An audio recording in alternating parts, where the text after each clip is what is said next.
Numan pa'y malidayan, awan maaramida ni Nanay Juicy no di ibilag ken akasen dagiti naapit da nga irik. Iti agdama ngamin nabababa ti presyo ti kada kilo ti irik no maidasig itay na panatawen ken segon kadagiti mannalon nangingina pa'y nga amang ti sako aramid da kumpara ti irik nga ikargada.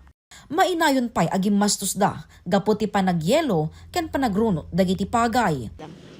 Oranan anumin talaga nga kuaw mo mabalin mi mga manalo. Kada yung arat mam kakaasi kami ang farmers na nagina ti abono, pestisidyo, kada amin nga mausar mam.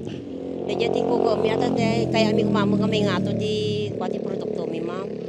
Nasurok kagudwa ektarya ti abangan da, ken daytoy ti kangrunaan a pagbiyagan da. Agtapos ti Mayo idi nagmula da babaen ti direct seeding, ken agtapos iti Agosto idi nagapit da. Ngemdak sanggasat tati impagarup da a makaganansyada, nagabuno da tinagdasalan na. Ito pat apulo a naapit da, agbalintulaing a nasurok 20 ti maiyawid da. Kapilitan amo mga mangilako kami ti basilaeng ta syempre mamawong pangalami gatang mi ti masapol mi. Kapilitan amo mga mangilako kami ti upat 5 kasdemo. Kasi anong ordi nagastos yun? Alak abak sukal ti kasdemo. Talagang kasi taglapong magtalo. Dakkel laeng ayaman da nga adda na ited ti LGU pidigan kadakwada abin ken bugaso sakbay ti panagtatalon.